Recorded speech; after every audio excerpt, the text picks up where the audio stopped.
Daily മന്നയുടെ മറ്റൊരു എപ്പിസോഡിലേക്ക് നിങ്ങളെല്ലാവരെയും ഹാർദവമായി സ്വാഗതം ചെയ്യുന്നു.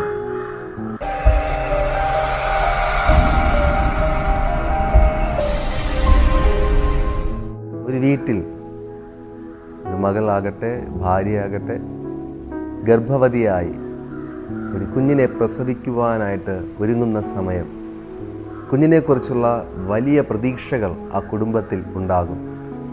ആ അമ്മയായിത്തീരുന്ന ആ വ്യക്തിക്ക് തൻ്റെ കുഞ്ഞ് അനുഗ്രഹിക്കപ്പെടണമെന്നുള്ള വലിയ ആഗ്രഹം ഉണ്ടായിരിക്കും. പ്രിയ സഹോദരങ്ങളെ, ബൈബിളിലേക്ക് കടന്നു വരുമ്പോൾ ഇതാ എലീശബത്തിനെ കാണുവാൻ മറിയ ആ മലനാട്ടിലേക്ക് പോയി, ആ വീട്ടിലേക്ക് കടന്നു. അവിടെ എലീശബത്തും മറിയയും തമ്മിലുള്ള ഒരു സംഭാഷണം കാണുവാൻ കഴിയും. അവിടെ പരിശുദ്ധാത്മാവ് നിറഞ്ഞവളായി എലീശബത്ത് ഇപ്രകാരം പറയുകയാണ്: സ്ത്രീകളിൽ നീ അനുഗ്രഹിക്കപ്പെട്ടവൾ, നിന്റെ ഗർഭഫലവും അനുഗ്രഹിക്കപ്പെട്ടത്. പ്രിയ സഹോദരങ്ങളെ, ഇന്ന് ഞാൻ നിങ്ങളോട് പറയുവാൻ ആഗ്രഹിക്കുന്ന കാര്യം ഇതാണ്: നിന്റെ ഗർഭഫലവും അനുഗ്രഹിക്കപ്പെട്ടത്. ഇതാ എന്താണ് ഗർഭഫലം? ഇതാ യേശു കർത്താവ് മറിയയുടെ ഉള്ളിൽ കടന്നു വന്നിരിക്കുകയാണ്. യേശു മറിയയുടെ ഉള്ളിൽ കടന്നു വന്നപ്പോൾ എലീശബത്ത് പറയുകയാണ്, യേശു അനുഗ്രഹിക്കപ്പെട്ട ദൈവമാണ് എന്ന അർത്ഥത്തിൽ നിന്റെ ഗർഭഫലവും അനുഗ്രഹിക്കപ്പെട്ടതെന്ന് പറയുകയാണ്. പ്രിയപ്പെട്ടവരെ, മറിയയെ സംബന്ധിച്ചിടത്തോളം മറിയ ഒരു സാധാരണ പെൺകുട്ടിയാണ്. അവൾക്ക് അഭിമാനിക്കുവാൻ മറ്റൊന്നുമില്ല. അവളുടെ ജീവിതത്തിൽ അവൾ ഒത്തിരി ധനമുണ്ടെന്ന് പറയുവാൻ ഒന്നുമില്ല. അവളുടെ ഒരു ദരിദ്രയായ സാധാരണ പെൺകുട്ടി. പക്ഷേ ആ സാധാരണ പെൺകുട്ടിയെ അസാധാരണ വ്യക്തിയാക്കി മാറ്റിയത് അവളുടെ ഉള്ളിൽ യേശു വന്നു എന്നുള്ള ഒറ്റ കാരണമാണ്. യോഹന്നാൻ എഴുതിയ സുവിശേഷം 6-ാം അധ്യായത്തിൽ നമ്മളിങ്ങനെ വായിക്കുന്നു, യേശു തന്നെ പറയുകയാണ്, ഞാൻ സ്വർഗത്തിൽ നിന്ന് ഇറങ്ങി വന്ന അപ്പമാകുന്നു.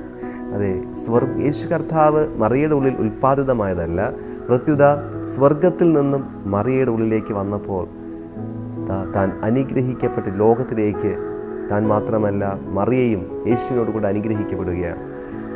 നിങ്ങൾ അനുഗ്രഹിക്കപ്പെടുവാൻ നിങ്ങളുടെ ഉള്ളിൽ യേശു വരുമ്പോൾ നിശ്ചയമായിട്ടത് സംഭവിക്കും. അതെ, എപ്പോഴാണ് യേശു നിങ്ങളുടെ ഹൃദയത്തിൽ വരുന്നത്, അപ്പോഴാണ് നിങ്ങൾ വാസ്തവമായിട്ട് അനുഗ്രഹിക്കപ്പെടുന്നത്. നമുക്ക് ഈ ലോകത്തിൽ അനുഗ്രഹിക്കപ്പെടുവാനുള്ള ഒത്തിരി കാര്യങ്ങളുണ്ട്. പക്ഷേ അതൊന്നും ലഭിക്കുമ്പോഴല്ല നമ്മൾ അനുഗ്രഹിക്കപ്പെടുന്നത്. പകരം ഈ സ്വർഗത്തെയും ഭൂമിയെയും ബന്ധിപ്പിക്കുന്ന ദൈവത്തിനും മനുഷ്യർക്ക് ഏക മധ്യസ്ഥനായ യേശു നമ്മുടെ കൂടെ ഉണ്ടെങ്കിൽ, അതെ, ഒരു പ്രധാനമന്ത്രിയുടെ കൂടെ ഞാൻ നടക്കുന്നു എന്ന് പറയുന്നതിനേക്കാൾ, ഒരു പ്രസിഡൻറ്റിൻ്റെ കൂടെ ഞാൻ നടക്കുന്നു എന്ന് പറയുന്നതിനേക്കാൾ ഒരു വലിയ കാര്യം നമ്മുടെ ജീവിതത്തിൽ സംഭവിക്കുന്നു. യേശു എൻ്റെ ഉള്ളിലുണ്ട്, എനിക്ക് സ്വർഗവുമായിട്ട് അഭേദ്യമായിട്ടുള്ള ബന്ധമുണ്ട്. അതെ, ഈ ദിവസങ്ങളിൽ പ്രിയപ്പെട്ടവർ, നിങ്ങൾ ആഗ്രഹിക്കുക, എനിക്ക് സ്വർഗവുമായിട്ടൊരു അഭേദ്യമായ ബന്ധം വേണം. അതിന് എൻ്റെ ഉള്ളിൽ യേശു വേണം. യേശു വേണമെങ്കിൽ ചെയ്യേണ്ട ഒറ്റ കാര്യം, നിങ്ങൾ യേശുവിനോട് പറയുക, യേശുവേ, എൻ്റെ തെറ്റുകൾ ക്ഷമിക്കണമേ, അങ്ങ് ക്രൂശിൽ എനിക്ക് വേണ്ടിയാണ് മരിച്ചത്, എൻ്റെ ഉള്ളിൽ വരണമേ. സിമ്പിളായിട്ട് നിങ്ങൾ പ്രാർത്ഥിക്കൂ. യേശുവിനെ നിങ്ങളുടെ ഹൃദയത്തിലേക്ക് സ്വാഗതം ചെയ്യൂ. ചിലരുടെ ഉള്ളിൽ യേശു ഉണ്ട്, പക്ഷേ യേശുവിനോട് നിങ്ങൾ സംസാരിക്കുന്നില്ല. ഈ ദിവസങ്ങളിൽ യേശുവിനോട് സംസാരിക്കുക. നിങ്ങൾ സ്വർഗവുമായി കണക്റ്റാക്കപ്പെട്ടൊരു വ്യക്തിയാണ്. ദൈവം നിങ്ങളെ അനുഗ്രഹിക്കുകയും മാനിക്കുകയും ചെയ്യുമാറാകട്ടെ. God bless you.